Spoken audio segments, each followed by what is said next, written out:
Hurricane survivors grateful for life, but desperate for help. We have this report from Westmoreland, where normality remains a distant prospect. In the eye of the hurricane,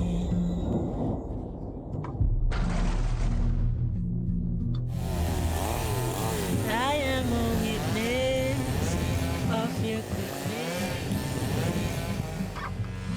In Westmoreland, as in St. Elizabeth and St. James, people anxiously await relief. Newly formed ponds host abandoned cars and marooned homes. Only fluttering signs of life returning to anything resembling normal. But work crews with power saws cutting through the debris.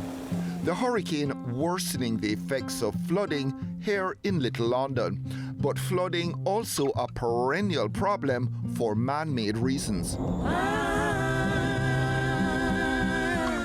When the flood come, the drain won't clean out because the drain not clean out none at all.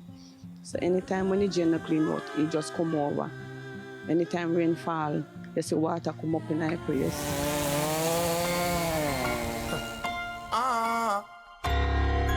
The Manning School, a battered reflection of the hammering sustained during Melissa.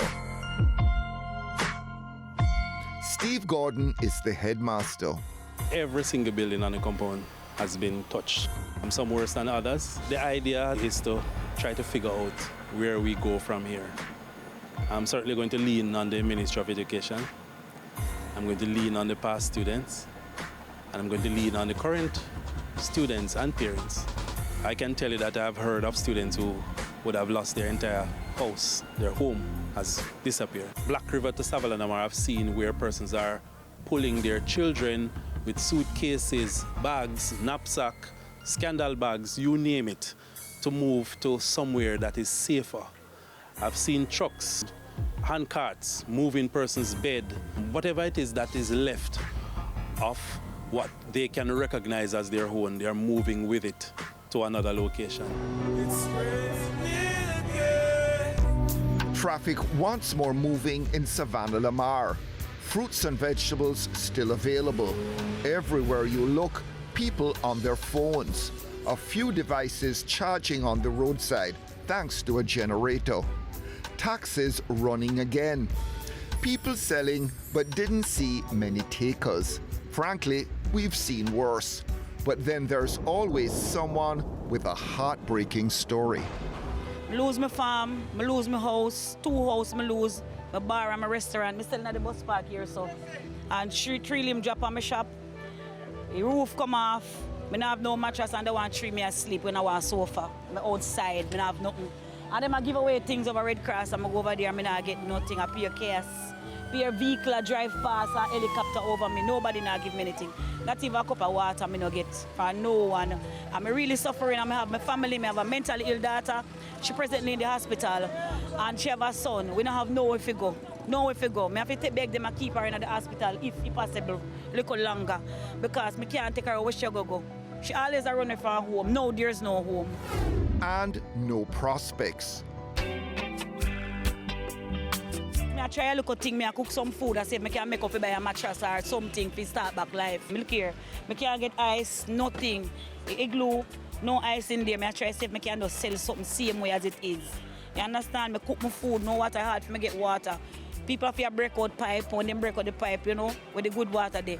When like the water no mash up, so you get the clean water, I have to use a cook. Rough, it tough. But hanging in there. Days after, people still trying to figure out what to do next. I think people are overwhelmed. They are still in shock. Even the light wire, the biggest light wire, it's snapped like a cord. It's really rough. The things are a bit pricey, the taxi fare is high, everything. We can't get money, nothing. I have no light, no water, the roof is gone, everything. You've not seen any sort of government aid, local aid at all? Not at all. Not where I am. Right now I'm mentally sick in my head. We don't know where to start. The same story over and over again. People don't have no house, they don't have nowhere to stay, they don't have no clothes, they don't have no food, no money. Worse affected places than Sav, but the toll on lives and livelihoods just seems to balloon.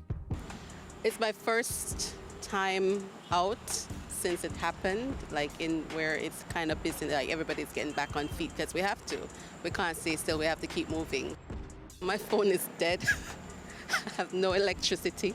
That's my main concern right now, no means of communication, so I don't know what's going on. Have you seen any government aid, official aid come through here at all? Like, what's been the situation with that? Yeah, I just passed up the Reno ball field. Like I said, giving out some packages for the less fortunate, you know what I mean? So I'll leave it for them because I'm able to help myself and my family, so I'll leave it for the less fortunate. I go up on the bus, hold baby friend. I go up on the bus and I'm losing my house, everything. Yeah, General. Running.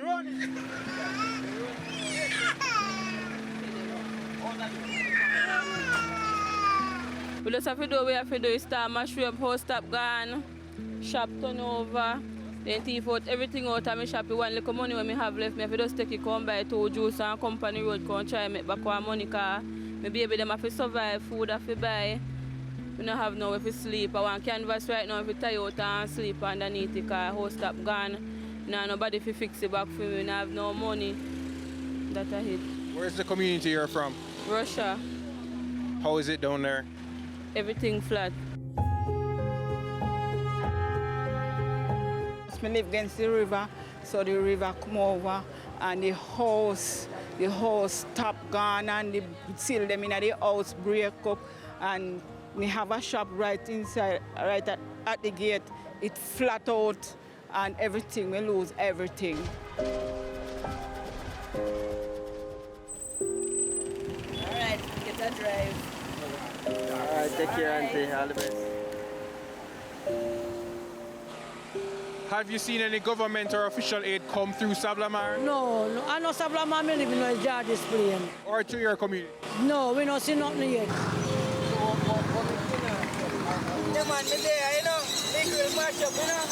Respect. Images like this repeated along the south coast in western Jamaica and Manchester with varying degrees of severity. Together with the expected hurricane fallout, these eerie, unsettling reminders of what just happened. It's the grown-ups, of course, who get the enormity of what's in store, but grateful perhaps that she at least is oblivious.